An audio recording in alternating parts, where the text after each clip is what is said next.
guys, here we are. Hopefully you guys will be able to see me and hear me and all that good stuff. So, here we are, Microsoft Flight Simulator, and I am not sure how you can chat with me. I've got a box up for the chat. I don't know, you probably can't see it, but I've got a box down on the floor that I can see the chat. Hopefully it's connected. So yeah, we're gonna try and see if we can make this work. We'll give everybody a second to get in here. So this was a request. One of my viewers, Nick, asked if I could do a little bit more Microsoft Livestream 2020, and I was in the mood to do some live streaming, so I figured kill a few birds with one stone. So we'll see how this works. Now, let me see if I can get out the desktop. What I'm not sure about is the whole.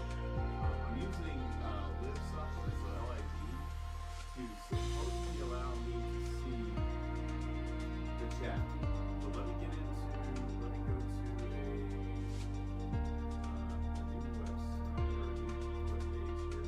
Let me see what we got going on, because I gotta see if we can make this chat thing work. So you guys probably can't see what I'm doing right now. I'm just trying to get to the channel. Let's see if we are actually live, number one. And we are. We're live. Okay. So we got see our guy being live. Alright, so I'm going to think here we are. We're live. We're live twice. And we'll see if anybody shows up. So anyhow, so thank you, Nick, for the request. Hopefully this is going to work. Hopefully we'll get the chat here. We'll do a little flying. It's been a while. So we are sitting in a customized DOF reality motion platform. It's an H6, so it's 6 degrees of freedom. If you're new to the channel and have never seen this, then there's plenty on the channel. Alright, Punisher's here. Hey, buddy. Hey, buddy. Alright, I'm trying to do something here. Obviously, as you see, I'm in VR. We just had all the folks. I was just finishing up another live stream. And unfortunately, it didn't look like. Hold on. Doesn't look like this.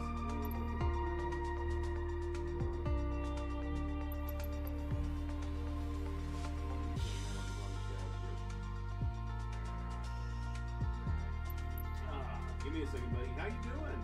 It's the weekend where you're at, right?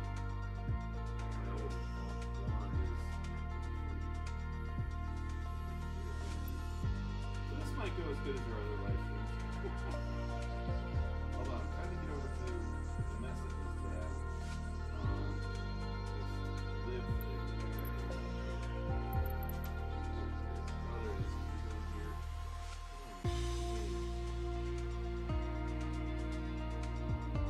How you doing, man?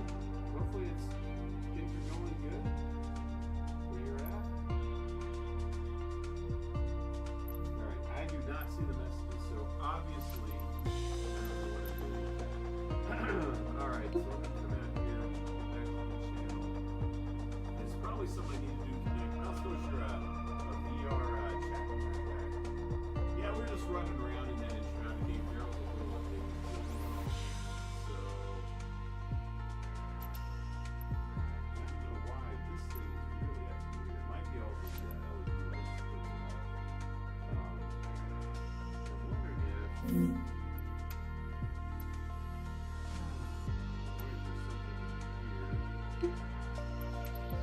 Alright. Let's see if this can work. Again, I just don't know enough about this. I've tried this a few times and generally have very bad luck with that. So we got the tools, feedback. I feel like it's a setting in Live itself, but I never seem to be able to figure it out. So we may have to go to a secondary. Let's see if Joe makes it in. Foxy's here. Alright, so I'm not seeing any of your guys' messages. So that is kind of a problem. So we're going to have a hard time. I guess I can always pop out here and do it. I mean, that's one thing we can try. I'll certainly have it in VR. How's the stream look so far? Does it look okay? Obviously, I'm sure I'm moving around a lot.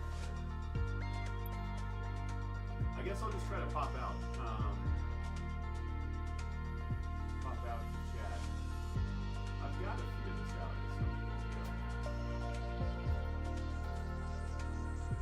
I know they said there's a way to pop the chat out.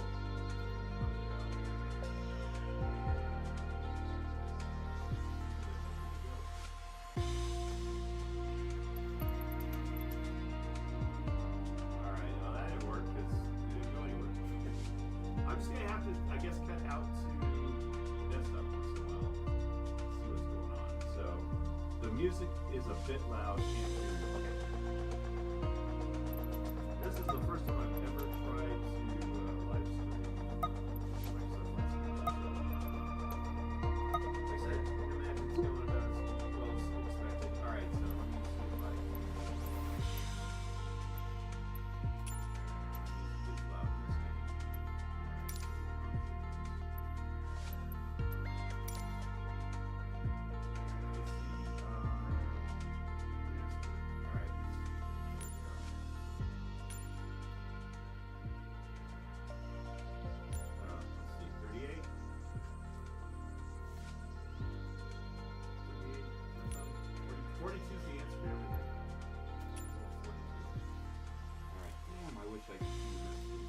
It's loud this time.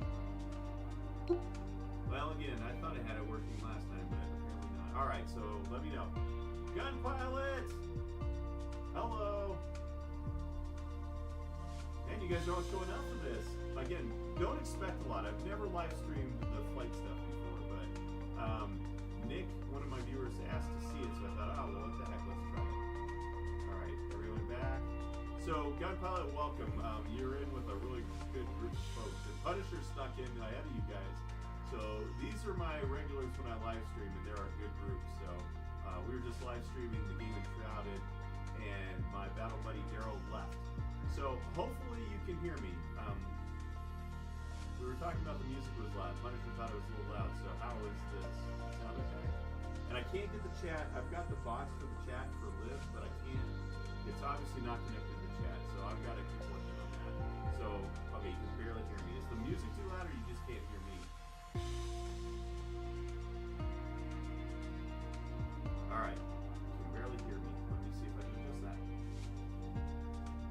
Again, I'm also on the Pimax, so that's a little different too.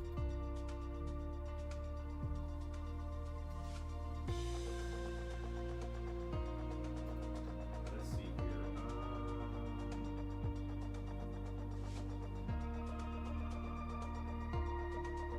Should be able to bounce this up.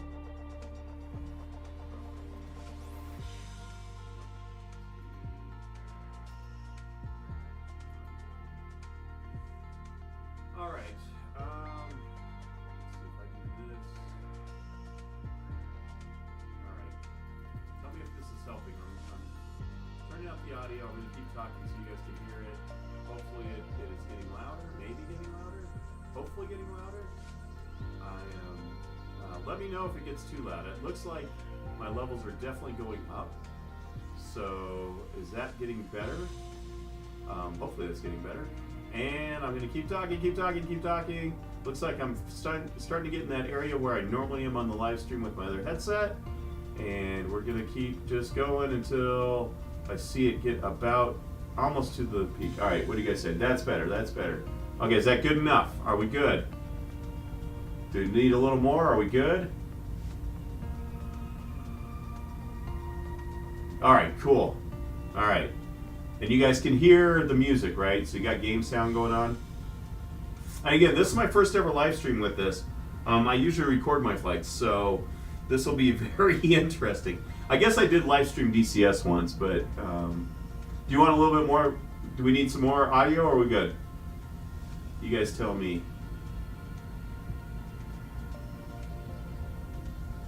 All right, so what I'm gonna have to pop out because I can't get, I've got the Live box going, but it's not reading any of your chat, so obviously it's not connected to the chat. So I'm actually looking at you guys through a website while I'm in VR, so I'm actually not really even in the game right now. All right, let me go back here. So that sounds good. And let's get this thing going here. So how many of you guys are familiar with Microsoft Flight Simulator? Is, I guess, the question. You guys can see me, right? The camera's good. All that stuff. You can see me waving. All right, here we go. Got this old school stuff here. All right, so let's go back. So we had talked in the last live stream about setting it up for Denver. So again, how many of you guys are familiar with Microsoft Flight Simulator? I guess before I jump in there, let me jump back out here and get caught up on where we are on the chat. Where is... All right, so I'm in the chat right now. Okay, there's Joe. The other option is I put Joe in. Joe, are you going to be around for a bit? Because that was the other option. I can basically draft Joe into reading the chat while I'm in there.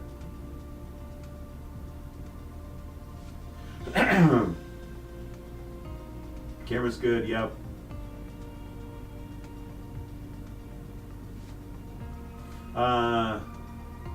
Yeah, Steve flies.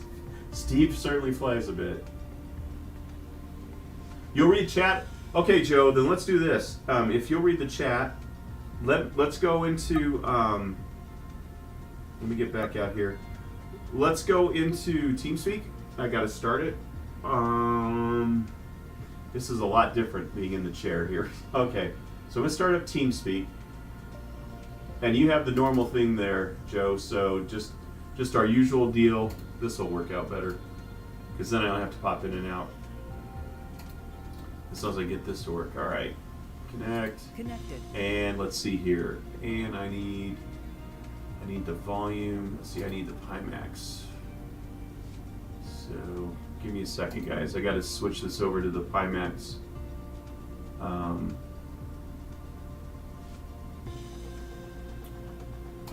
I guess switch this over to the Pimax thing so you guys can hear me. It should be, I think, that one. Let me test it. Test. No, it's not that one. Is it?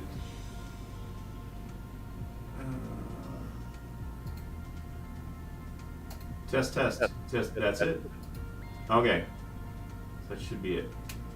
Okay.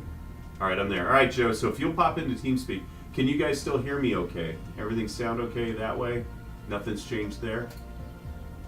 And we'll wait for Joe to pop in here, and then we'll get going here. So, played on console. Oh, jeez, yeah, console's really hard with those controls. I have the flight stick. So the setup is, you can see I got rudder pedals. They have toe brakes, so they're set up for flight. I've got a stick, and then I've got my throttle, which you guys can't really see, but there's a throttle over here. So I've got all kinds of stuff. And then you'll see the steering wheel we won't use, and then up here, these are actually fans that I have blowing on me. They're more for racing and roller coasters, so they speed up as you're going faster, but I usually have them on a little bit. If you start to get noise, let me know and I'll turn them off. All right, and so Joe says give him a minute. Well, I'm in TeamSpeak now, so we should be ready whenever you get there.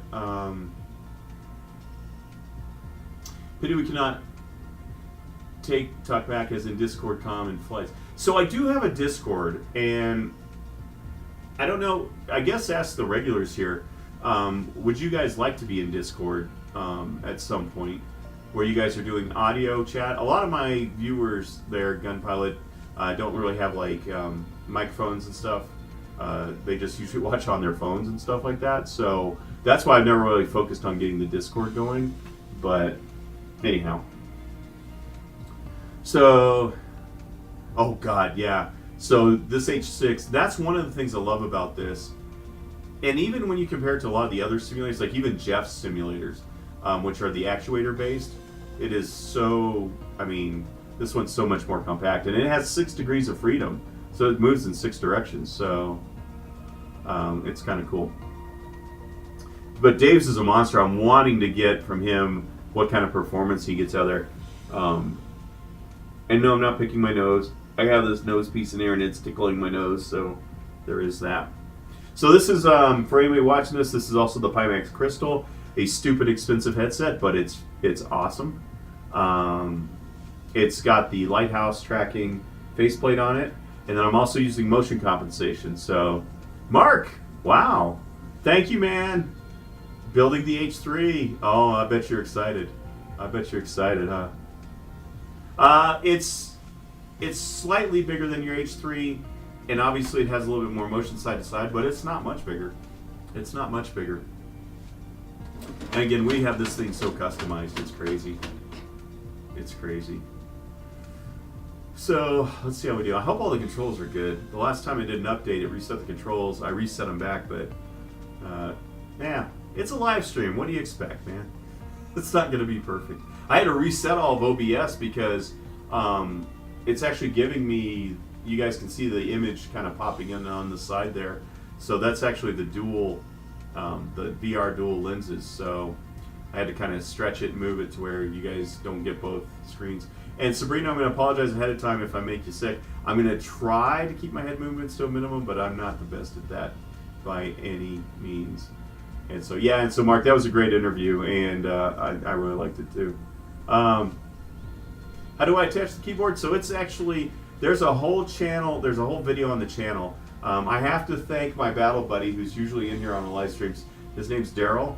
He's the one that attached everything. He's the one that put everything together. But we basically have these little shelves that we bolted to the unit, and then we actually took everything apart and mounted this stuff to, in this case, the shelves. But if you go look at my original H6 videos, they're in the channel. There's they've got their own list, and you see all the custom stuff we did. Because we've also got, I don't know if I can show you these, a lot of this connection down here is customized. We have a lot of customized pieces on this H6, and I absolutely love it. But Daryl is the reason this thing is as good as it is.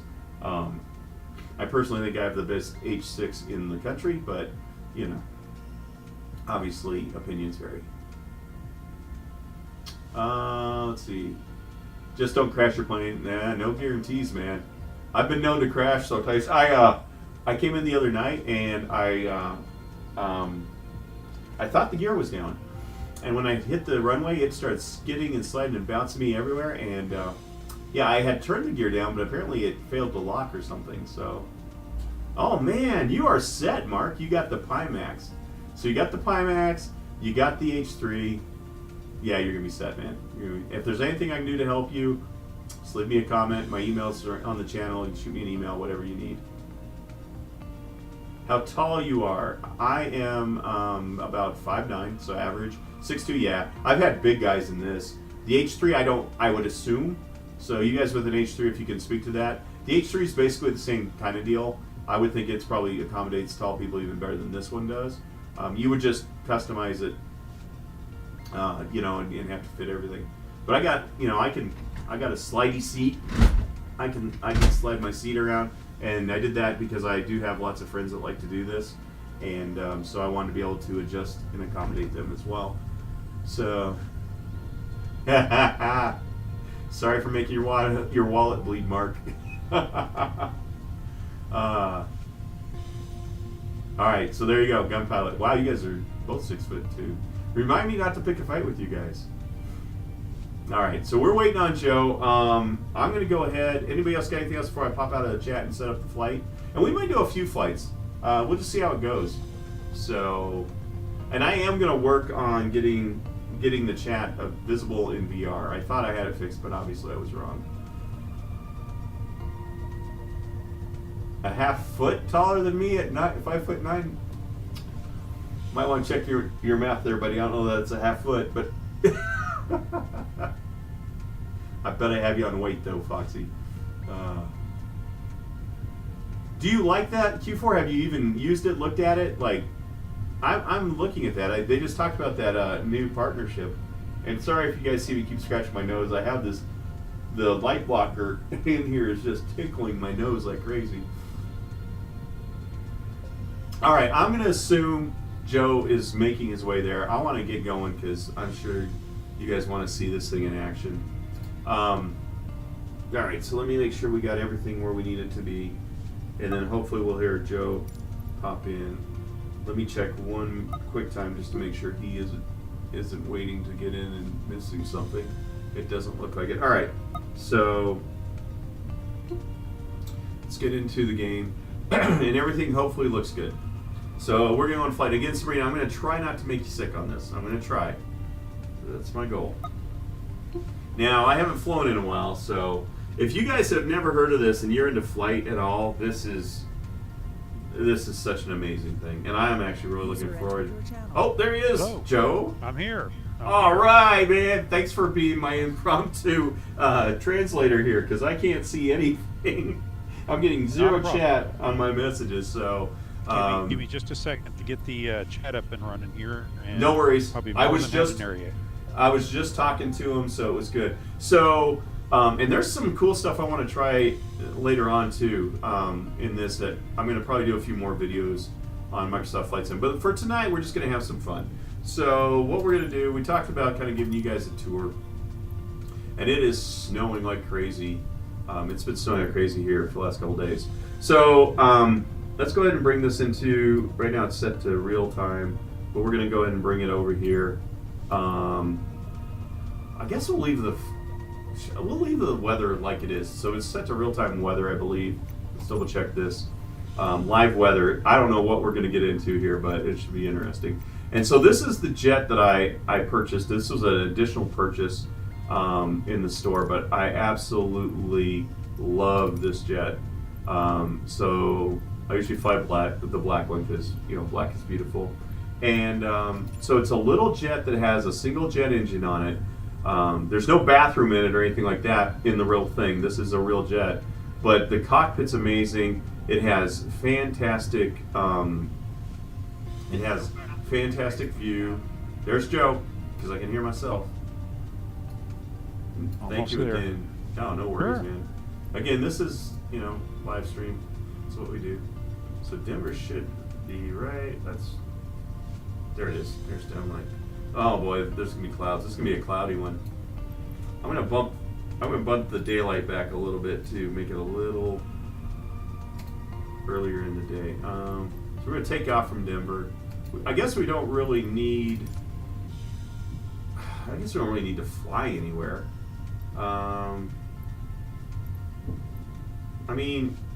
So Telluride is where I learned to ski.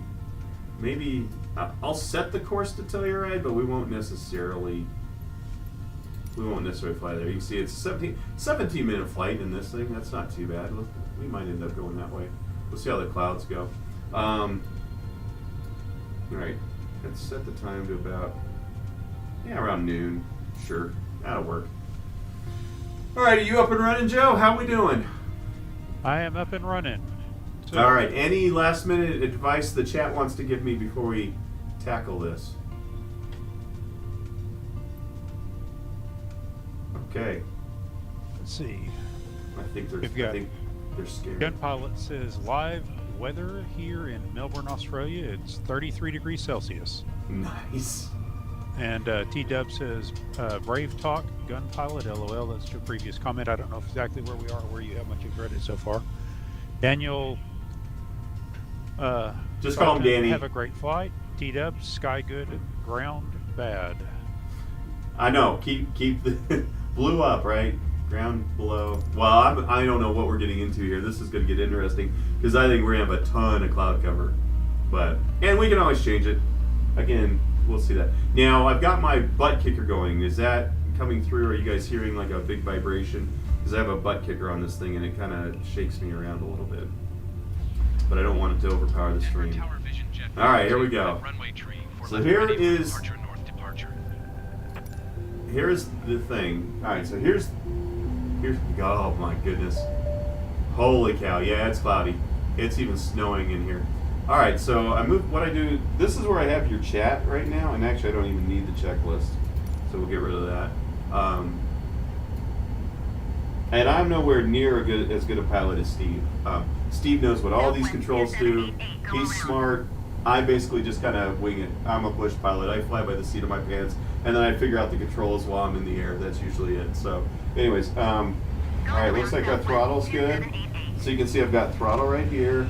I've got my stick. So hopefully that is all good. So moving the stick around. Whoa! Holy crap! You guys see that? They just fly over my head. Okay, now I'm scared. So let me give you a quick look around this thing. So this is just like a little jet, and it you can see also there's our FPS. Hopefully you can see that. I'm not sure that's going to go to the stream, but I can see my GPU, my FPS, all that kind of stuff.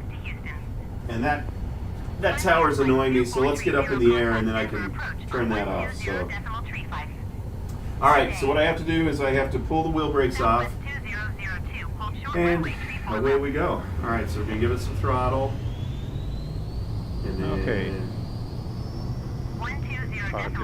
Oh, hold on. I just realized there was something very important that I forgot. Because I'm like, I'm not feeling it move. Hold on a second, guys.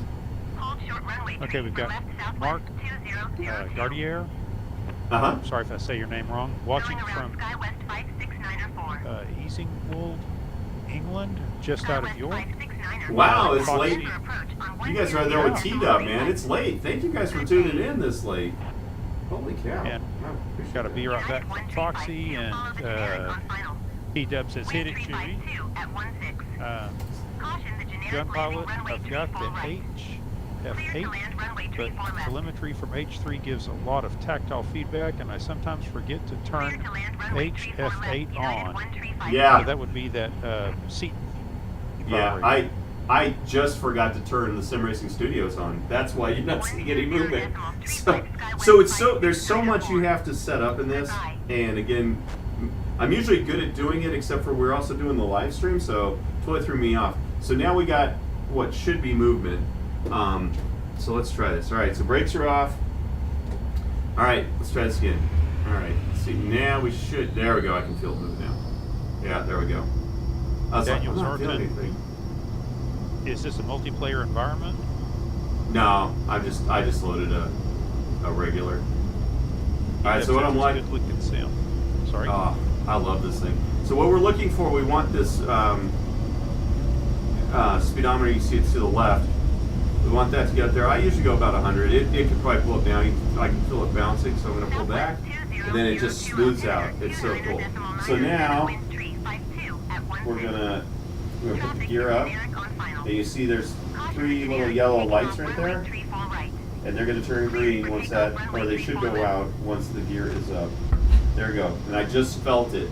I just felt the whole rig shake. So you can see we are in a bit of a storm here. I'm also going to put my flaps up, so we got enough speed.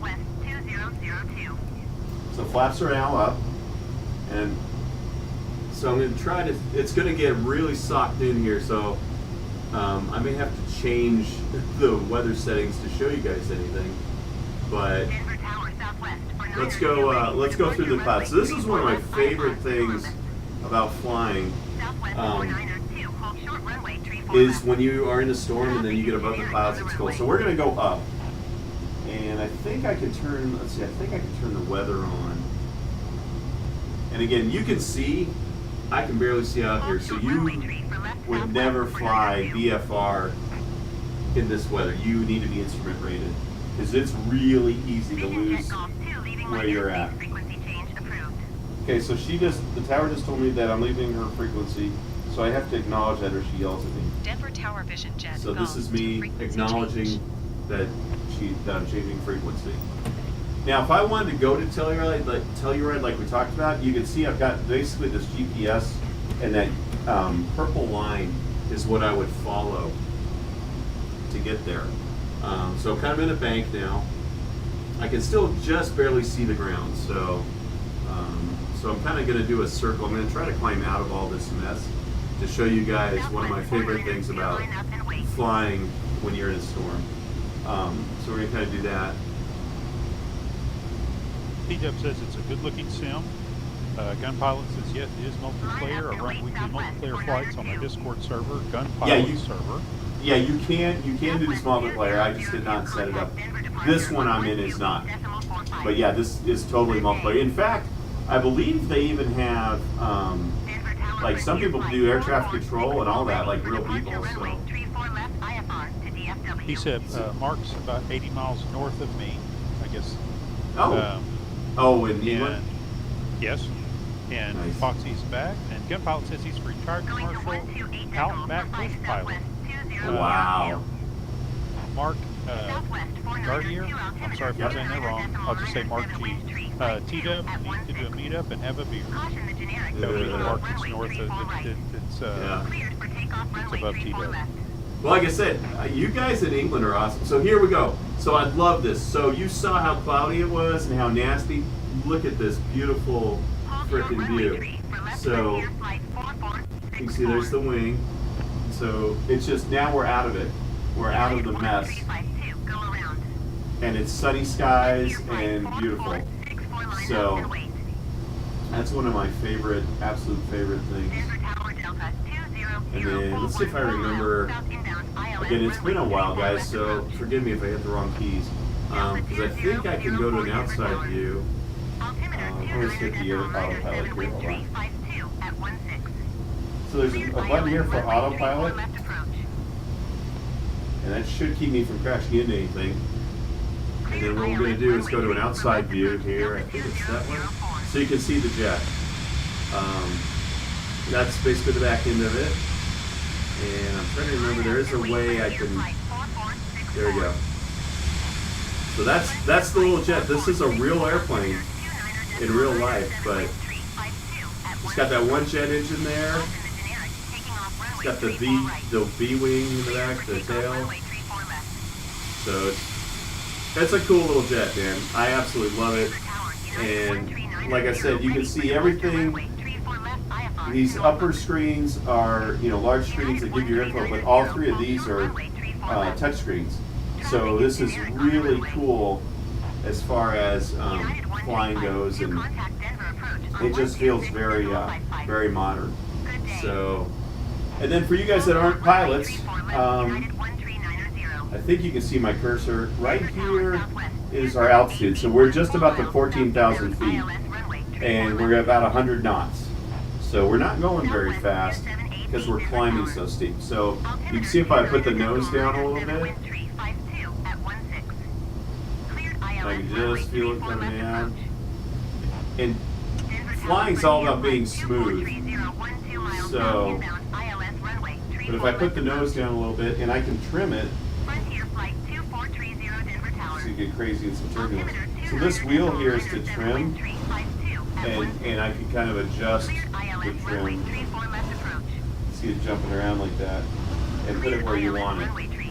So you would use this wheel to trim it out and get it flying level. Now, can you guys hear wind in the stream? Because right now I'm getting a little, I don't know if you can see it, but I got a little wind blowing on my hair. I can feel it on my face. I have it set just like you would kind of in a real vehicle where you'd have like air conditioning kind of going. So it's not blowing really hard, but it's just, it adds to that sense that you're flying. It adds to that sense of movement. So, let me go ahead and set this in autopilot again. See if that gets us. Oh, I feel like I'm going way up here. Come on, autopilot. Level me out. Pick you up on the chat. All right. T-Dub says, what a job, Gun Pilot. I'm envious. He gives him a thumbs up for the beer. Nice. Daniel says he'll be right back. Gun Pilot says I use voice attack to operate the flaps, gears, seat height, etc. Takes a lot of the cockpit workload off your shoulder. Yeah. And Gun Pilot says I have up to 30 pilots in my flight each week. Wow. And Gun Pilot says, have you got motion compensation set up and activated yet? Yes. Who was asking about motion comp? Gun Pilot. Yes. And I still have that video in the works. We just have a bunch of cogging stuff going on now that everybody's interested in, so I'm working on cogging videos. But if you can see, I don't know if you guys, do you see this little, it's like a little window that shows like frames per second. I don't know if that's coming through on the screen or not. I'm looking at a info display that's showing me frames per second every day. Do you guys see that? Or is it not showing up yet? Sorry, say again. So are you guys seeing I've got an info screen? Is that coming through on the live stream, or is it just me and the headset that can see it? I do not see it. Okay, so I've got this frames per second. Anyways, that's connected to, you can see right here, I've got another one of the index controllers, or not index controllers, the Vive 1s. So I actually have the other one of these is mounted right, whoa, right behind my head. And that's what I use for the motion compensation. So the motion compensation is set, and I don't know what, we must be hitting some turbulence or something. So that is kind of, that's what I use for motion comp. And I use it with the index lighthouses. See if that'll come back. Let me see if I can real quickly, I think it's, let's see. No. Whoa. All right. Every time I go in a menu, it wants to throw me sideways.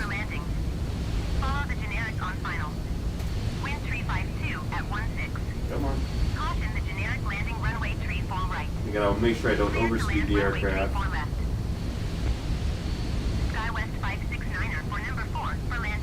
Come on. Autopilot. I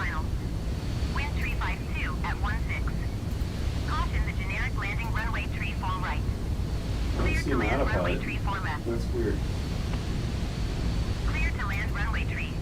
I might have hit a button that turned it off.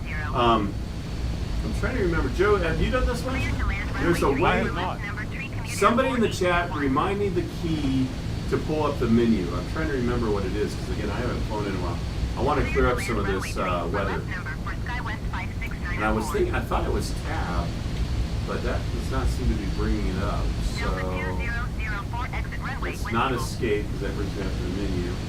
But there's a way I can pull up the menu, and it will. I'll be able to change the weather so you guys can see stuff. So yeah, if you see that in the chat, Joe, let me know because I want to try to pull that menu up. Sure, I'll catch up real quick on what's being said. Yep. T-Dub wants to know, what do you think of the volumetric clouds compared to DCS? They're similar. I think I like DCS a little bit better. Now I have these turned down a little bit.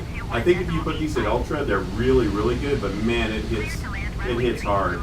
But I think they're both pretty good. I've been in some storms where it's just beautiful. They look so real. So kind of 6 in one hand, half dozen the other. And if you ever had DCS back in the old day, you know that the clouds used to be basically nothing. They used to be like a sprite that was there. So they look much better now. The volumetric clouds and ultra settings in 2020 are just fantastic. Yeah. Yeah, I like them both. Gunpilot also says he has a keyboard on his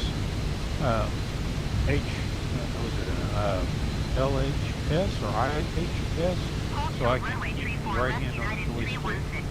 Okay. Punisher asked if you get the Top Gun add-on. Oh yeah. I love that thing. T-Dub says he didn't see it. And then Gunpilot says, did you set dead zone to 25%? To me, it reduces cogging. No, so you guys can see on here, I've actually got Robert's mod on here right now. So the cogging is really a non-issue with this mod. It's slightly there, but I actually was looking for a solution where I didn't have to redo all my settings because I've got hundreds of profiles, and I didn't want to have to redo them. So I actually looked for ways through the firmware that I didn't have to do a bunch of changes on the SRS settings themselves. So that was kind of that thing. Gunpilot says the dashboard seems to be moving back and forth. To me, that appears your motion comp is not set up correctly. It's probably me. Oh, Mark, yeah. G says, I'm sorry. Didn't mean to cut you off. Go ahead. No, that's okay. So here, so let me put my head straight. All right, I'll show you the motion comp here. And where you really see it is usually when you go forward and back. But all right, my head's locked in the seat. I won't try to straighten it. So it's human nature to try to correct yourself, but you can see nothing's really moving. So that's the motion comp doing what it's supposed to do. Now this is really weird for me because it feels so off. But you can see the dashboard's not really moving now because I'm not naturally trying to compensate for it. So no, trust me, the motion compensation is working because I spent months and months sorting it out. So, and where you really notice it is on like a carrier launch on DCS. Like if you look out the side, see how I don't even see my chair, but you'll see that you'll actually fly through the seat. This thing moves so much like on a carrier launch. So yeah, the motion comp is definitely working, and using the tracker works really good. Mark G says time for bed. He'll welcome replay. Have a good session. Good night all. Thank you. Thanks for popping in. And I did want to talk about that seat, because we had talked about that HF8 seat, and that's cool. Anytime you can add any kind of tactile feedback, it's amazing. But if you ever get to the point where you want to take that to the next level, look at either going with a butt kicker, or if you like that seat style, get the SRS U-Shake 6, because basically that next level, the HF8, uses little vibrator motors like you see in like controllers for like PlayStation and stuff. And the other ones actually use a transducer, which gives you a much bigger range of vibration. It simulates reality a lot more. So obviously they cost more to do that, but if you ever want to take the next step in that, I highly recommend looking at that SRS deal. I think you'll like that. And I think it will add something to your experience when you're ready to go to the next level. We've got. Did anybody know what the key was for the freaking menu? I might just have to land us and then try it again. Gunpilot says in second click on top screen for menu drop down, and third I have mapped a button on joystick to have menu pop up. There's a keyboard key, because I don't have any kind of menu. Like I don't have any board or anything. Like I'm in VR, it's just like I'm actually in the plane. So I know there was a key, and I thought it was tab, but again, I haven't flown in a while. So what we might try to do is see if I can put this down. And I am flying a little. You would never fly this thing like this in real life. Let's get down and see if I can find an airport. We'll just set it up that way. I could just exit out, but I have a hard time with that. Like I like immersion, so I don't ever want to just quit the game. I always feel like I need to at least land. And then also you were talking about voice attack, and I do have voice attack, and I actually use voice attack for DCS for communicating with the tower. I should actually change this. See if that gets started quit talking. We'll see. But I really like immersion. So I have keys on the HOTAS for like my gear and everything. But I just really like the feel of coming into the cockpit, grabbing what would be the real lever, and manipulating what it truly would be in the cockpit. So now, obviously, when you're playing DCS, all the communications and stuff you would be doing would be through your mic. So it's a little, it doesn't feel as weird that way. But let's see, that should be the airport. I see all the. I think that's the airport right there. I'm totally going by visual here, so. P-Dub said later to Mark who signed off. LHS, what he said earlier, was left hand side. Oh. That's Gunpilot said. The Gunpilot also says pitch down and up steeply while not moving head, and that will show if it's okay. Oh, well, I can do that. You ready? All right, so headset here.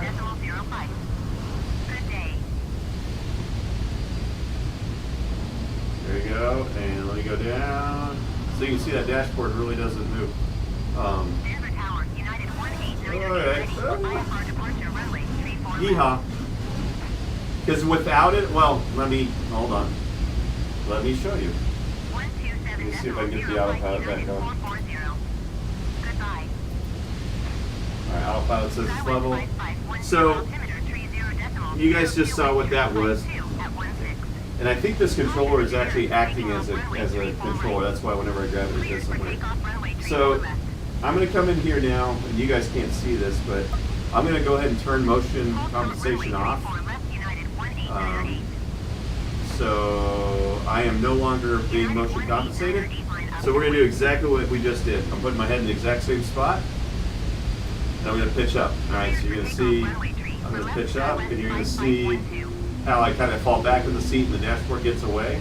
And then watch when I pitch down, you're going to see the view. You're going to probably see me eat dashboard.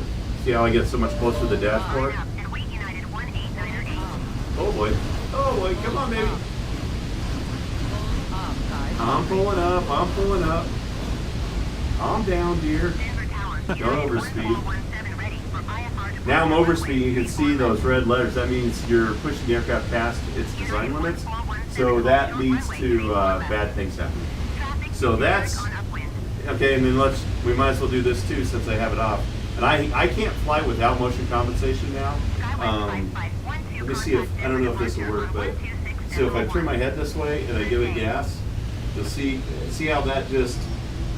See how the dash or the side comes out, and then if I slow down, it slides me forward. And then again, if I rotate, so keep my head put, see how I slide over into more the middle of the cockpit. And then if I come back this way, I almost slide out of the cockpit. So trust me, the motion compensation is working. I hope that's coming through on the live stream. I'm watching it, I see it. Yeah, you can see the difference. So I now have to go back and put it back on because I hate flying without motion compensation. That's why I spent so long trying to get it to work. All right. Daniel, so says when you talk about motion compensation, is that the same thing as head tracking? No. No, head tracking is head tracking is more just following where my head's going. If you will. So that's what head tracking is. It's more, it knows where you're looking. So you might be thinking about like a track IR maybe. It might be what you're thinking about. What we're doing here. Oh, we got a warning. What's going on? Flat. Oh, okay. So obviously, as you guys can see here, we're flying in cold weather. So I'm getting a warning that my flaps are icing, so I got to turn on. I got to turn on the de-icer on my wings because obviously you don't want your stuff to ice up. So I got the icing on now, so that should clear that warning as soon as it warms up. Hopefully, we'll see how bad the ice is. All the hazards of flying. Sorry. Sabrina says it's fun to watch even if y'all are speaking clean on. T-Dub says sorry, Sabrina. Yeah, sorry. Gunpilot says SRS seat is way more expensive than HF8 and only has 6 pads rather than 8 on the HF8. Yeah, but way more. But it's the quality of the experience. I totally understand what you're saying there. But and one of the reasons it's so much more expensive is because you have to have a amplifier like you would on a stereo. So they actually use an amplifier to take the sounds, and that's what actually pipes through the transducers. So again, I totally get that it's like twice the price, but the quality you get out of the experience, even with only 6 versus 8, again, I have 1. So this is technically a 1 transducer with a butt kicker down here, but getting that vibration from the actual engine noise and having it change versus it just being a vibrating motor in there, it's a completely different thing. Completely different thing. But again, having something's better than nothing. So again, when you're ready for an upgrade on that, or you want to enhance that experience, get a transducer system of some sort, whatever it is. Either butt kickers, the SRS seat, whatever. But look into getting a transducer system versus the vibrating system. If that makes sense.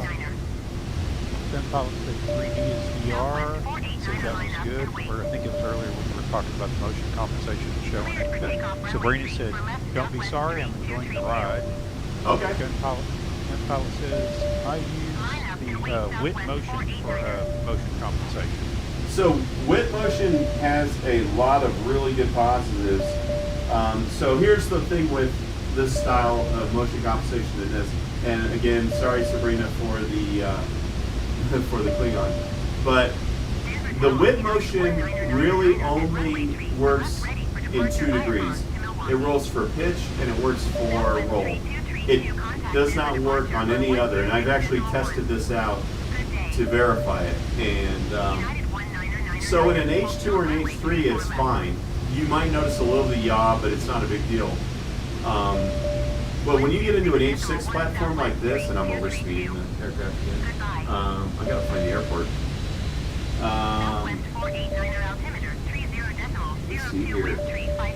Denver is right behind us. All right, gonna head back to the airport and land this.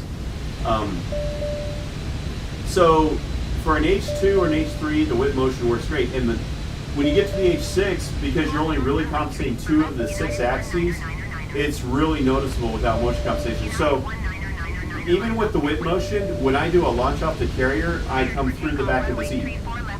When I heave up or heave down, I move up in the cockpit. If I sway, I slide in the cockpit. So even with the whip motion, I can't compensate this enough to make it really work well. So the big problem with going with this style of system, however, is that because you're actually using a physical tracker for your motion compensation, that means this butt kicker that I'm all talking about how great it is, that means it sends vibrations to the tracker, through the seat, through the rig. And so if you don't do something about that, this whole screen would be shaking violently. You'd have a very small vibration in the screen all the time because of the butt kicker transducer. So what you have to do is come up with a mounting system that isolates that tracker. So I have big rubber isolators on the back of the seat that go to a mount that I also isolate with rubber. Then I actually have a piece of maple wood because I did a bunch of research. It seemed like maple wood was the best absorbing wood. And then I have the actual tracker. And it absorbs probably, I'd say about 60 to 70% of the vibration. And then I use the software algorithms in the actual program that I use for motion compensation, and it absorbs pretty much the rest. I still can see about maybe 1%, but it actually feels just like you're kind of in a vehicle, so it doesn't bother me because it's not so extreme. It's kind of what you would expect being in a vehicle that's vibrating. So again, the whip motion is the ideal solution, but once you get to 60 OF, it doesn't work. Because I really hate being thrown forward and thrown way back when I'm using the power of the plane. And I am in some turbulence right now, by the way, folks. Definitely in some turbulence. So, yeah, that's kind of that deal. Capone says if you change the roll in SRS rate rather than angle, you don't need motion compensation as much. But I use motion compensation and angle. I can't stand that. That does not feel real to me. I actually use that setting in Elite Dangerous because when you're in a starship, there is no horizon. But I use the angle so much. So not so much when I'm general aviation like this. I mean, you kind of know what you're doing.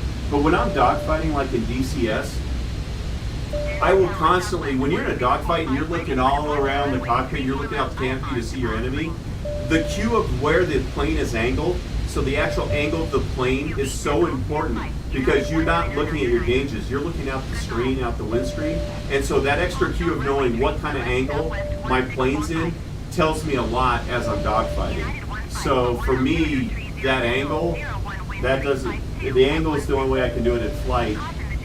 Doing it the rate just for dogfighting, I get so much information from feeling what the angle of the plane is. And again, not a right or wrong, just for me personally and what I want.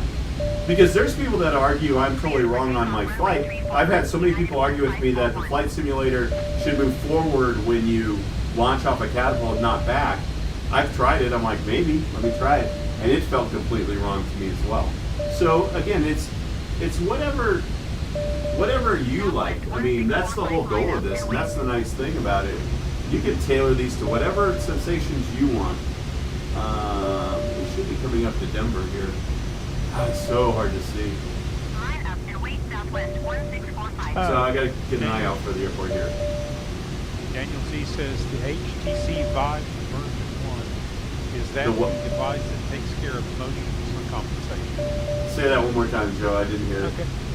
No problem. Daniel Z said asked the HTC Vive version 1 is that the device that takes care of motion compensation? No. Well, yeah.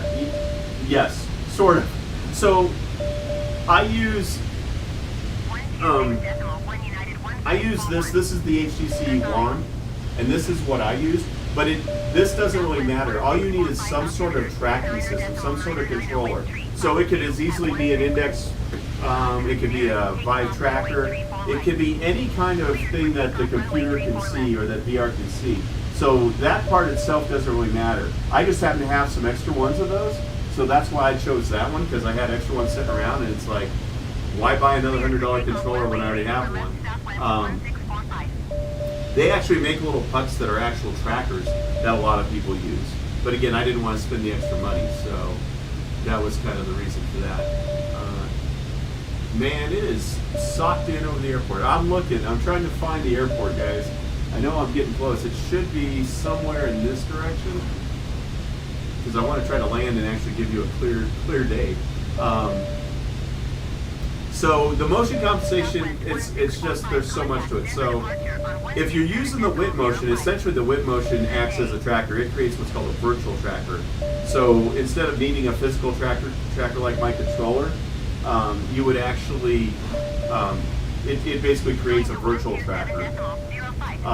So there's different ways to do it, and then you need software to interpret what, see how I can explain this. The best way to explain the motion compensation is basically what you're doing is you're gluing the world to whatever that tracker is, whether it's a physical tracker or if it's a virtual tracker like in the whip motion. You're essentially gluing the world to that, and that way when the rig moves, the world moves with it, but yet I can still lean around and move like this, and I still have all my degrees of freedom to do. Gosh, it would be super cloudy over the airport, that figures. I'm trying to find the airport, guys, so I can land. According to the radar, I'm getting close.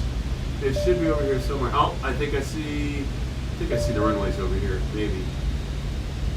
Should have lights though. Go ahead. Gun pilot made a comment. He said, "Oh, like the butt kicker." He was talking about the vibration coming from the audio. Yes. T-Dub says, with Joe doing the chat, I can imagine him stood with the drinks trolley doing a pre-landing briefing. LOL. Fox all right. LOL. Man, they don't have any of the runways lit up. That's what I was looking for, the runways to be lit up, but they don't have anything. But that's okay. We're going to go around and we're going to try. Whoa. Hey, there's an airplane. I didn't really call for a clearance to land, so I'm totally free. I would lose my license. The FAA would be looking at my door. Oh, holy crap, that is so cool. Oh my god, I've never seen that before, you guys. So, I'm looking at my wing, because I told you I got that ice warning. Look at that wing, it's iced up. Holy crap, I've never seen that before. That's not something you want to see. You don't want to see it, but man, that's awesome. It's awesome that that's modeled in this. Yeah, that's an indicator that you got a problem. So this landing might be bad because I don't know that I can lower the flaps. They might be frozen.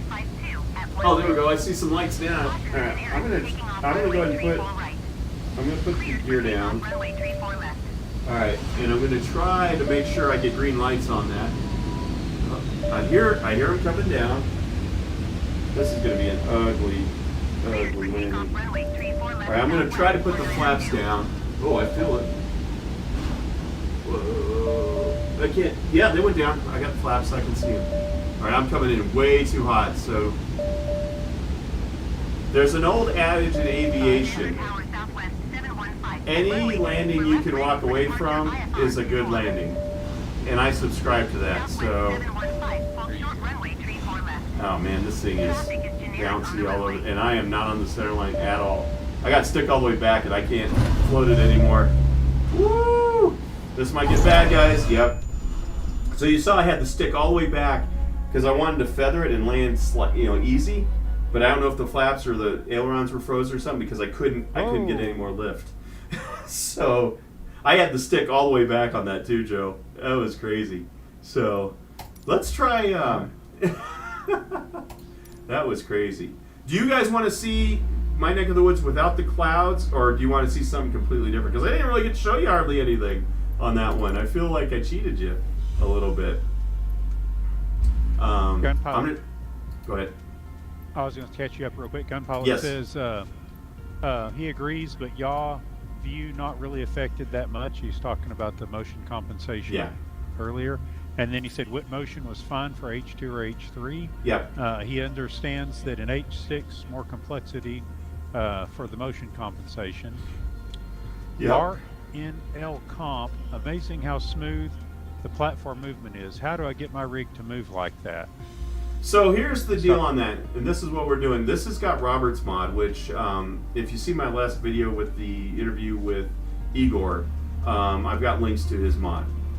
But let me go ahead and set this up. We're gonna go, let's put a few clouds in, just so we have something up there. We'll go to some scattered clouds, how's that? And that should work. Let's close that. This way, this will work a lot better. What time? And it's early morning. Actually, we could, let's see, sunrises from that side. Let's make it, let's see. Yeah, 10:30 is about right. Let's do that. All right, so we're going to try this again. Hopefully this will be a better flight, you guys. It won't be so nasty there. So that stupid message box there, I can't see.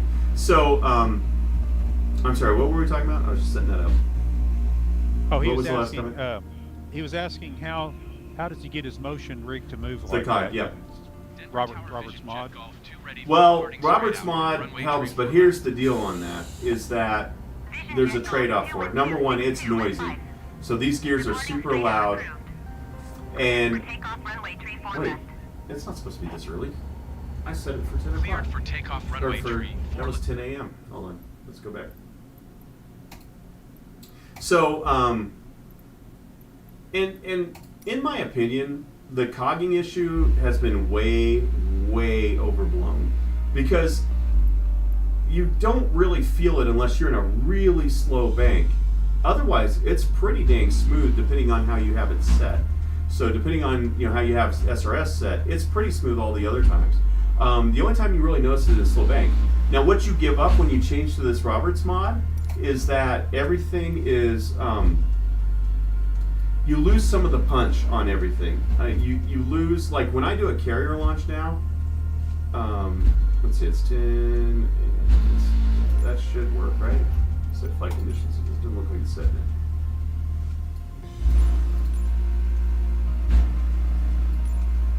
All right, you guys see it's 10:30, so this should be that, and then we're going with some scattered clouds. Make sure that stays. Okay, that should be good. And then I think I can set departure at Denver. But I still don't, it doesn't look like that. It's changed the time. There we go. There we go, we'll do that. Man, look at all the air traffic, guys. So this is live air traffic. This is actually what's going on around Denver International right now. It's crazy. So that's one kind of cool thing, live airport activity. All right, so we're gonna start this. So DOF's aware of this cogging issue, and I just did an interview, if you haven't seen it, where we talk a lot about it. The other thing, DOF actually tried this Roberts mod, and they have concerns with the longevity of it. They think with all that extra planetary gears, they seem to have it wear out after about 500 hours. And keep in mind, it was about $600 to do the mod. So I would say give DOF a little bit of time, and I have a strong feeling they're going to come up with something that's at least going to help a lot. It may not get rid of the cogging completely, but it's certainly going to help. So, hey, look guys, it's a much nicer day. Doesn't this look better? All right. So, any other things before we'll take off. I should be able to talk and fly at the same time. I just can't talk and land at the same time. All right, so here we go, guys. To catch you up a little bit while you're going through this, yeah, go ahead. As he's talking about earlier, he said, agreed, mate. Rate as a real pilot does not feel realistic. Mm-hmm. And he also says, good luck. Why don't you have a little nav map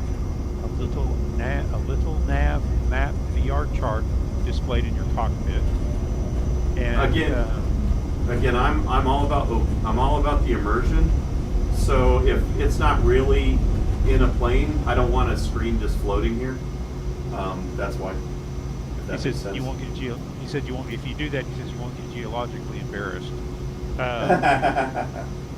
T-Dub, this was in reference, I think, to the landing earlier. Said thank you for flying GYGO Airlines. Please take your vomit bags with you.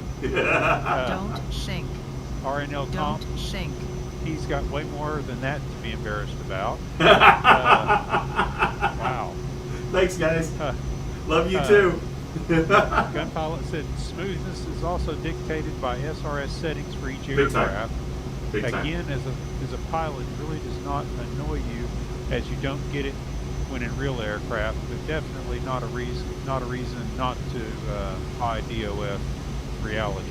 Oh God, no. That's what cracks me up, and that's why I say the cogging. So the only time I ever notice the cogging is like, because I do a lot of dogfighting. General aviation I enjoy, but that's not. I love dogfighting. I love big maneuvers, and for me, the Roberts mod isn't worth the trade-off. It's not worth what you lose in performance.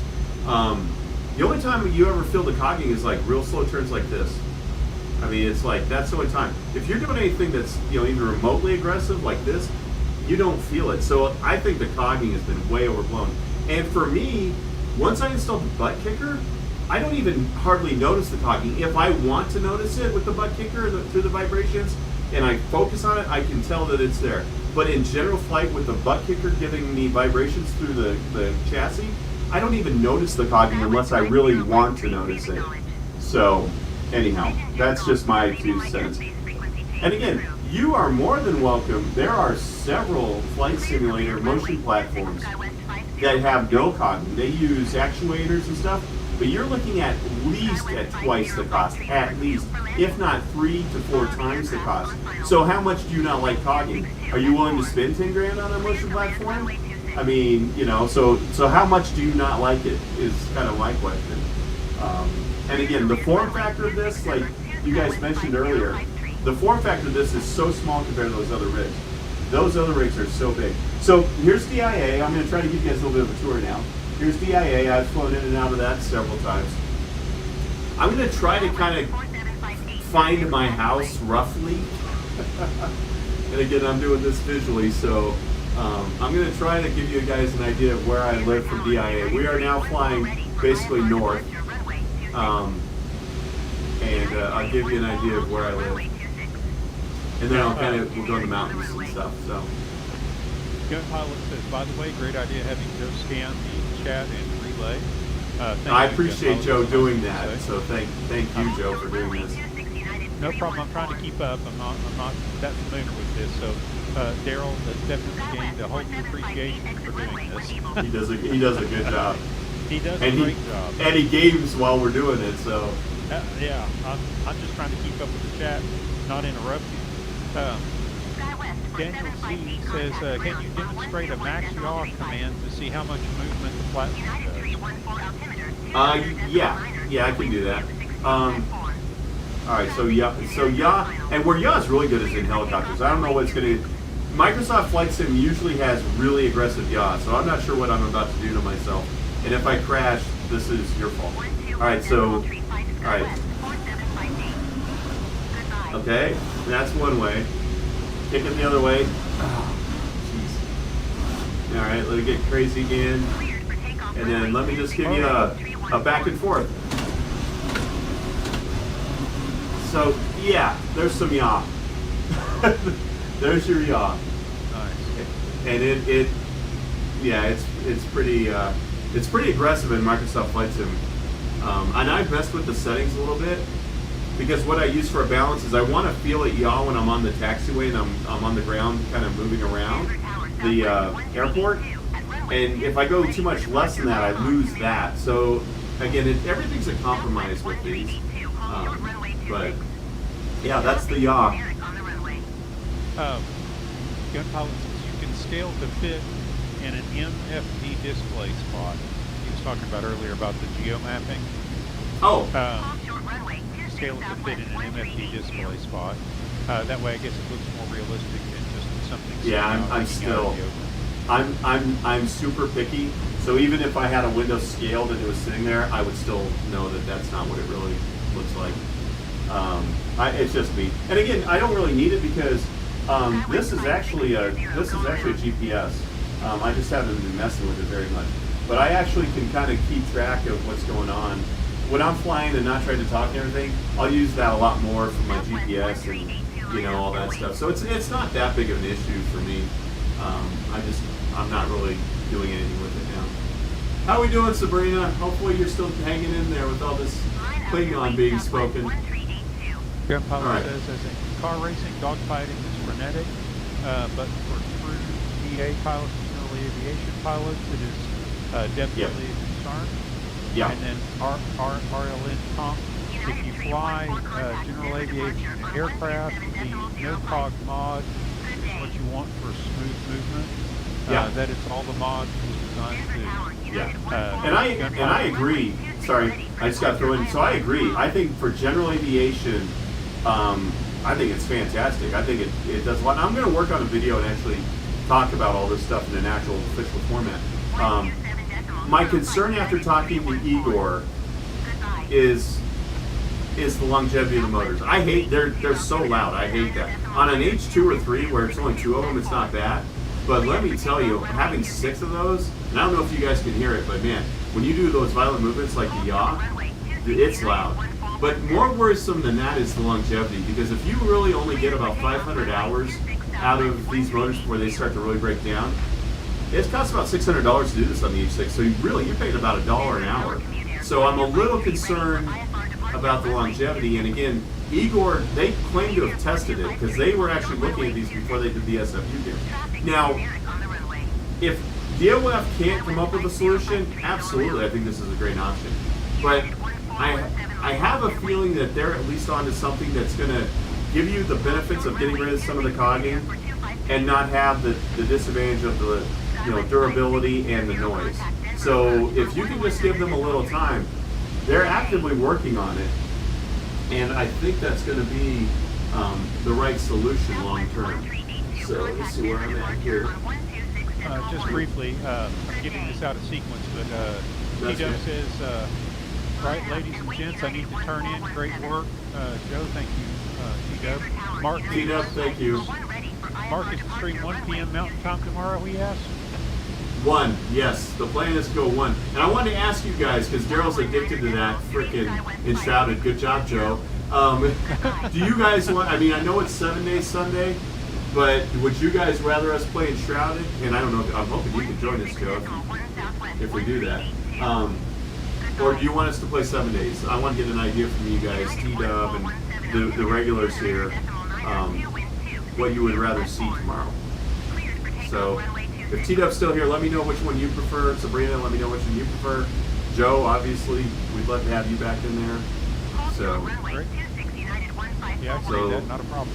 All right, so we'll let them hopefully answer. Hopefully T-Dub's still around. Because Daryl's addicted. Daryl's addicted. I'm telling you, he is addicted to Enshrouded. He loves it. So, I saw something, I'm getting away from the chat here, but I saw something where they said they've got 1 million people playing it so far, and it's still, I guess, considered a pre-release. yeah. Yeah, I believe that. All right, I kind of lost track of where I was, guys. I was going to show you where I live. I got to get my bearings again, doing all this visually. So, I'm on I-25. You can see I-25 is right out my window here. So that's the main north-south route around this part of the country. So, but I need to get some other landmark, and I think I'm way up north now, so I think I need to head south. Feels like I'm way up north, so let's turn around. Gun Pilot also commented, the slower the plane, the larger the yaw effect. And The larger the what? Said, the larger the yaw effect. Yeah. And then Daniel Z said, thank you for the yaw demo. We appreciated that. No problem. Gun Pilot says, all pilots in real life have map charts open in the cockpit. Yeah. And T-Deb said his good night. And Gun Pilot says, yep, definitely can hear those motors. And Yeah. RNL Comp, also the mod was designed for an, looks like it's an H something that Hart's covering it up here. H2, H3. Yeah, designed for an H3, any other uses up in the air. And Well, that's T-Dub what. says Sorry, go ahead. I was saying, because it's about to leave. T-Dub says, happy for Enshrouded to feed Carol's addiction. Thank you and good night all. All right, happy with Enshrouded. Okay, we got one for Enshrouded. Let's see what Sabrina says. Yeah, but I mean, honestly, it's the same principle. It's no, I mean, other than noise and stuff, everything should work just as well in H6, and that's one of the reasons we did it. there were a few other guys that did it as well, but I wanted to really get my hands on it and see how well it would work. The biggest thing I really was curious about, because the problem with the mod is the flanges. So when this mod first came out, you basically had to have the old gearbox motors, and you would shave down, you take them apart, shave down where the gear was, and use that part as the flange. Well, Robert, the creator of the mod, actually came up with a 3D printed version of it, which was a lifesaver, because that is truly, you know, the right way to go. And we really wanted to test the durability of them, and that's one of the reasons I have it on here now, because he 3D printed them, and it's like, okay, are they going to be able to hold up to all this crazy movement? And we've been running them about a month now, and they're holding up great. So I'm happy to say that his 3D printed flanges seem to be up to the test from what we're seeing. I visually inspected them not long ago. I didn't see any signs of cracking or anything. And I've been racing in this. I've been roller coasters. I've been putting it through its paces, and it appears like it's doing pretty dang good. So there you go. That's that part. Now, if you don't mind, what flanges are you talking about on this? I'm not up on this. I haven't watched anything on it yet. So what the mod is it's basically, you see the little motors that are down there. So if you look really closely, you might even be able to see our old DOF motors. We just have them around the wall. We kind of pulled them off, and you can kind of see them, I think, sitting around the base of this. So these new motors, let's see how can I get into this concisely. So the new motors, what they actually have a gearbox on them. Because what happens is, from what we can tell, is when the motors are moving slowly, I think it's a thing called torque ripple, where because you have kind of brushes in there, and the magnets kind of, you know, rotate by going from one, you know, brush to the other. I think what's happening is when you're at a really slow speed, basically it sits on one magnet until it gets enough to just pop to the next one, and then the next one. That's a really simplistic description of what the torque ripple is, but that's what I think is causing it. So the idea was, you put a gear drive on there that the motors never turn that slow. They're essentially, it's a 4-to-1 gearbox, so essentially the motor's turning 4 times for every one, so you're increasing the speed of the motor, and that gets rid of the cogging, because you're the motors never slow down enough to where they're just slowly moving. So that's the concept behind it. So it's a new motor, but to mount the new motors, there was no mount for putting the motor on the SFU drive, and so that was kind of the problem or the issue. And that was the one missing piece. You could buy everything else. You could buy the motors, you could buy the standoffs, you could buy the couplers, all that, but there was no flange out there to do a direct install. And that's what Robert really did, was he made those 3D flanges, 3D printed flanges, and again, they seem to be working fantastically. So, from what we can see. All right, let me see if. Sorry, I'm trying to multitask here and find close to our place, and also figure out where I'm at. So you can see Denver in the background, in the distance there. That's Denver proper. Where are we here? This is. All right. I think I know where that's at. So anyways, so his 3D flanges basically allows you to get all the pieces and parts that you need in order to make this modification work. It's basically, hopefully that answers the question, if you will. So, all right. Well, we're going to go down to Denver. Oh, let's see here. There's that. Looking at all these cross streets. Gun Pilot says lunchtime Sunday here, so off to eat. First time in your stream, and really enjoyed sitting in. But would much prefer interactive chat on Discord, but will come in future streams and see. Well, I do have a Discord. I do have a Discord channel, so I can look at setting up. I don't ever use it. So if you guys would rather have the chat and the voice going on that, it's definitely something we can look at doing. So there you go. But thanks for popping in, and I'm glad you enjoyed it. Thanks for all the comments, Gun Pilot. Yeah, definitely. Definitely. All right. How's Sabrina doing? She's still hanging in there? I haven't seen anything from Sabrina in a minute. All right. she might be. Might All right. have put her to sleep. Maybe with all the Klingon. All right, so we're coming up. I have a little bit of an idea of where we're at. Gun pilot says, "See you, mate, and go." See you later, Thanks. Gun pilot. Hope you have a real great day. Thanks for popping in, Gun Pilot. Appreciate it. So yeah, the cogging is definitely much better with these motors. But again, I am going to likely go back to my other motors because I missed that punch. I'm noticing it really bad in Elite when I'm hitting the afterburner in Elite, and I noticed it on the catapult launches. So for me, again, cogging was never that big of an issue for me anyways. It didn't bother me that much anyways. But I wanted to try it so that, you know, I could at least speak intelligently on it when people were asking me about it. So that was kind of the deal. Sabrina says she's still here, vertigo and all. Oh my gosh. I'm sorry, I'm trying. You should see it in 3D, Sabrina. I mean, it feels like I'm in the air. It really feels like I'm in the air. It's wild. All right, so I believe this is our neighborhood. Let me look. Yep. So there's our local, if you look at that shopping center right down there, that's our local Target. And then you follow that roundabout up. So see the lake right there in the middle of that neighborhood? That is the view out my back window. So my house is, I'm going to see if I can kind of circle my house here. So that's a lake that we walk around. It's about 3/4 of a mile. And if you look, I don't even know how to tell you. It's basically one of the houses in that cul-de-sac that I'm kind of orbiting right now. That's our house. So I'm actually flying over the house that I'm actually physically real life sitting in the basement right now. So it's kind of crazy. But yeah, that's where we live. And it's crazy to me that this program, Microsoft Flight Simulator, we could do this for each of your houses. We could technically fly over your houses like anytime.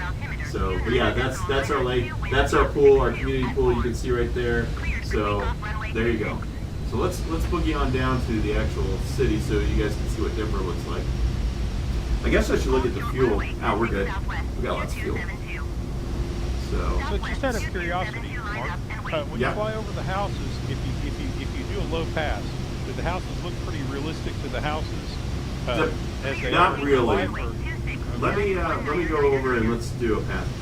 The problem you have is because this is all satellite data, it has to interpret it, and so depending on how much effort they've done and how well the algorithm kind of reads it, everything holds up really good here. You can see it; it looks real. I mean, this looks like the real world. But let's go do a low pass.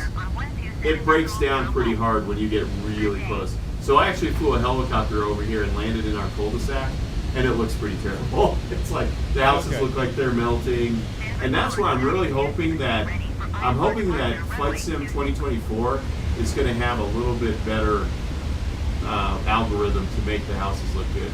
So this is going to be a little rough. Let's see if I can slow down a little bit.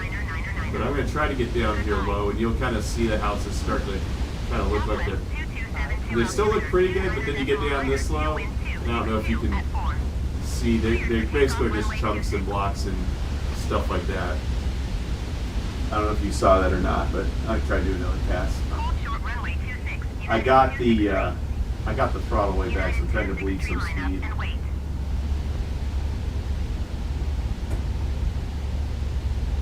We'll try to do another pass.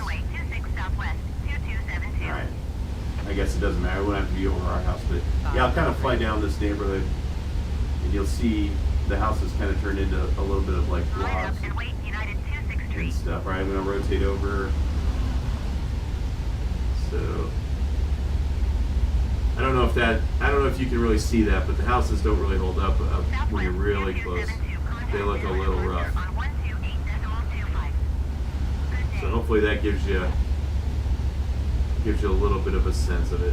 But it looks good from probably, let's see, what are we at now? We're at 5,000 feet because we're obviously mile high, so we're a few hundred feet above the ground. And you can see they look pretty good up until you get probably within about 100 feet or so. So, can you see that okay on the live stream, Joe? Did that Yeah. kind of show you? So yeah, you see the houses, they're okay. Yeah, But- it's not bad. But when you get really close, they definitely fall apart a little bit. And that's why I like DCS. It doesn't look as realistic, but everything holds up no matter how close you are to it. So, because it's all handcrafted. So, that's our high school. So, I had a while back the opportunity to fly over our house in the Microsoft Flight Simulator. okay. It's been some time ago, and the representation of it was nothing like what the house looks like in real life. I mean, it was just Yeah. like a totally different house. The streets totally fall apart. They were, Yeah. I mean, just it doesn't look anything.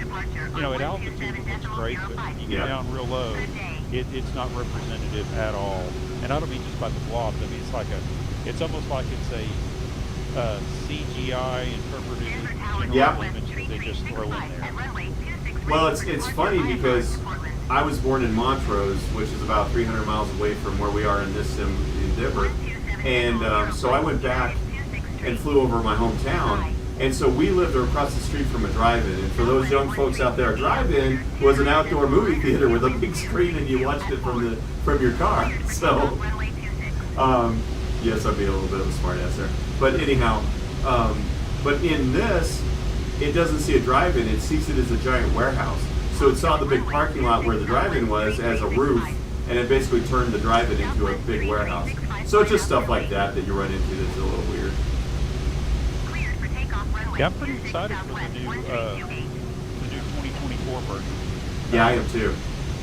I'm wondering how it's going to look. I wonder how it's going to stand up. You know, a lot of people I looked at and they were complaining about the price. I think it's supposed to come out at $200. Is that correct? You heard that? I mean, here's my take on that. Don't buy it if you don't want it. I mean, they're not going to delete Microsoft 2020 from your computer. If you're happy with Microsoft 2020, you've already bought it, fly that. But I find it so unreasonable, and this is me on my soapbox a little bit, that people want the latest, greatest thing, but they don't want to pay a penny for it. And that might just be a sign of our times. But it's like, these people spent a lot of time and effort to make this better. And I personally think they supported the hell out of Microsoft 2020. I mean, it's been 4 years now, and they've done tons of updates. So I don't think anybody has any right to complain that they wanted to do a new thing. And the reason they said they did it is they pushed this engine as far as they can push it for the things that they want. So, you know, again, yeah, wouldn't it be great if we all got brand new, you know, whatever it was and didn't have to pay for it? But again, don't buy it. So that's the famous register building. So you can see it's kind of a rounded top. It looks like a cash register. So this is downtown Denver. So that's the register building there. But I've been downtown several times. So that's kind of cool. And yeah, so that's Denver for y'all. And I'm gonna just go take you guys out to the mountains real quick, and then we'll circle back around and see if we can find a place to land. Hopefully everybody's still enjoying this. So Herb Dupree says, I hope I said that name correctly. Greetings, Mark, from Herb in Canada. Hey, greetings. Yeah, we got an international chat going on here. It's awesome. It is pretty great. I have to say, I really like the community on this. Yeah, it's I a do real too. great community. Yeah, I do too. A lot of real nice people, a lot of great interaction. It gives you a nice place to go and be around good people. Thank you. Yeah, I'm shocked at. I was expecting when I started this channel, I thought we were going to have trolls like crazy, and you know, not so much. I need to get her to quit talking because she is bugging the hell out of me. Denver Tower Vision Jet. Now, I don't hear anything going on in the game itself because we've got the volume turned down. Or Okay. There's an echo back in the deal. So the only thing I hear is you talking through the headset, but that worked out real well. Yeah, she's squawking over here. And if I was a real pilot, I'd know how to turn her down. But I don't remember. I don't think. It's one of these over here that would be good for. Traffic is generic on short final. And I can, there's a way you put in the different codes, but again, I don't know. You would swap these.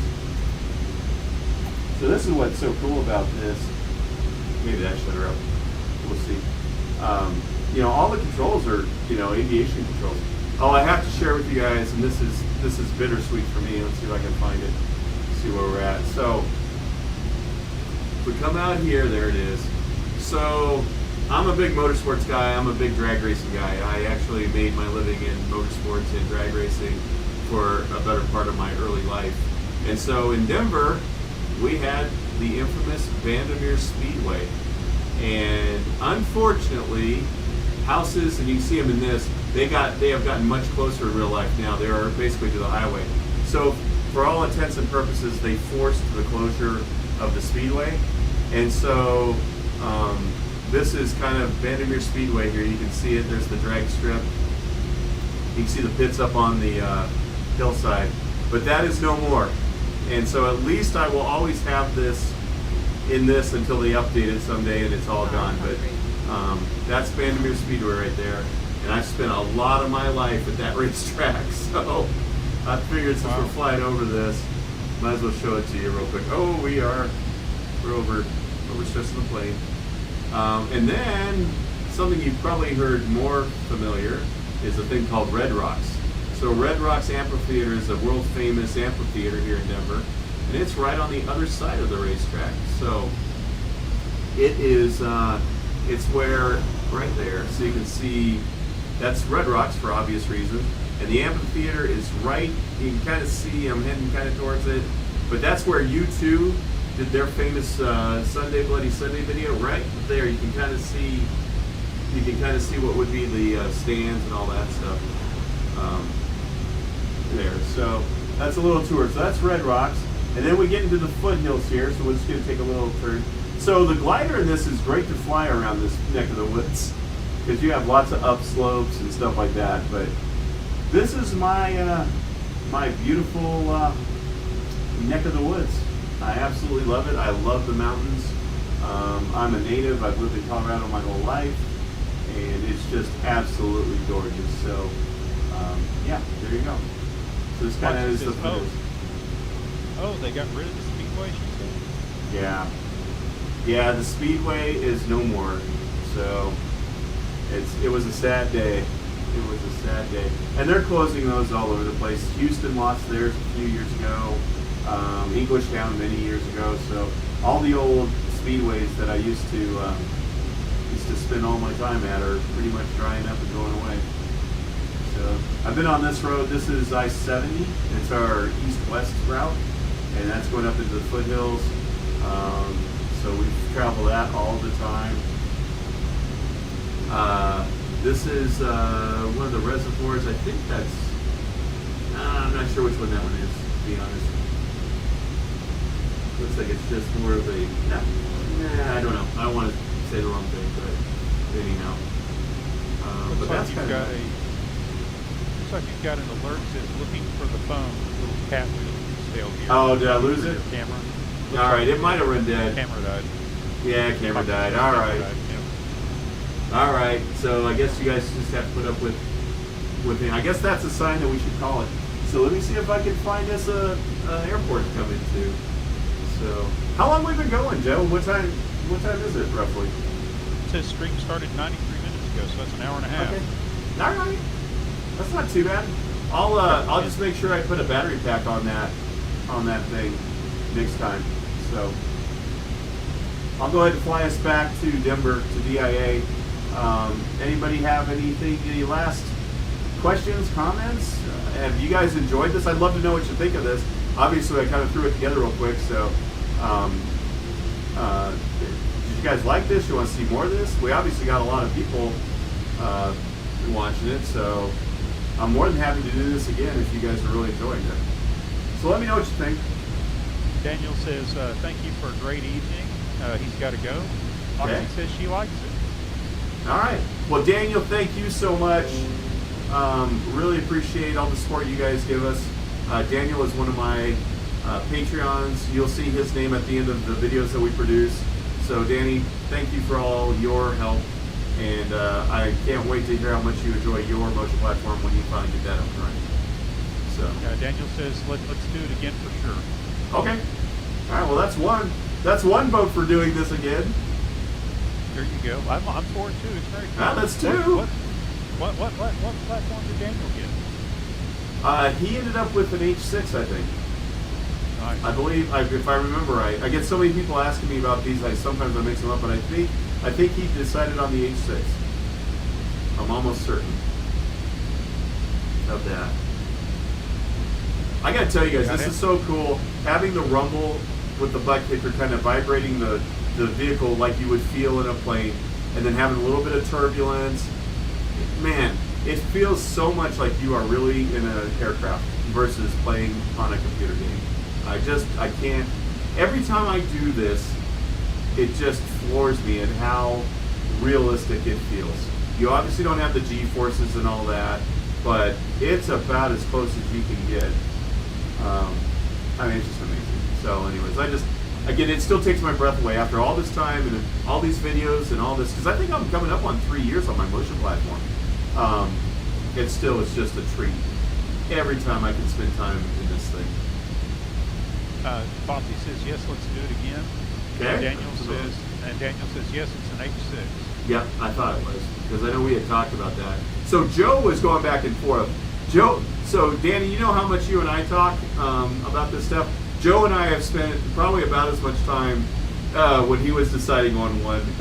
We did a lot of talking on the live stream when Jeff was involved too. So you guys both obviously are I appreciate you trusting me with my opinion, and I really appreciate you guys. I'm glad. I don't think I steered you wrong. And Danny, we'll have to see. Joe, I don't think I steered you wrong yet, right? You're still. I know you're still building yours, but. I went with, just so everybody knows, I went with the H3 as opposed to the H6, and there were a couple of reasons that I did. In retrospect, at the time I thought it was a good decision. I think overall it's still a good decision. Yeah. However, I do wish to a degree that I would have gone ahead and gotten the H6, especially since of its increase, because I could have had the H6 at a much more reasonable price than what they are now. And that's not to say that they're being unreasonable for what they're charging us. No, it's everything in the world's gone up. It's just everything just keeps going up and up and up.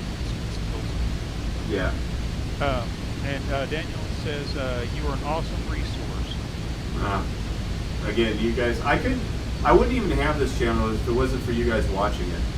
So again, I know I appreciate you guys telling me you appreciate me, but again, without all of you, I'd just be talking to the wall. So it's kind of it's what I would call a mutually beneficial relationship. So again, I appreciate that. I appreciate what you guys bring to it as well. So, and again, I love the community that's growing up around the GeiGo channel. You guys are all amazing, and I really am appreciative of the live stream group. There's a plane. I had a caution for traffic since it's flying over my head now. We'll go ahead and see if we can land it here. Actually, I should go around and land back so I have less of a taxiway, or less taxing to do. Yeah, we'll go around. Daniel says H3 or H6 from what he's read, they're both great. They are. And the cool thing about the H3, Joe, that's so awesome, you are going to have that extra little bit of movement that we had to customize the hell out of our rig to get. And you're going to have that right off the bat. So there's going to be pluses for sure to getting the H3. And again, the best thing, you can always upgrade it when you're ready.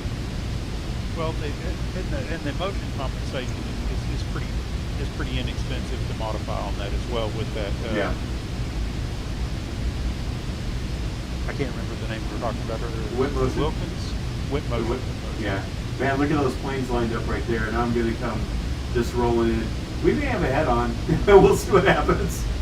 Because I'm planning on landing on that. I'm planning on coming in on that runway right there. I probably shouldn't, but now it's a challenge.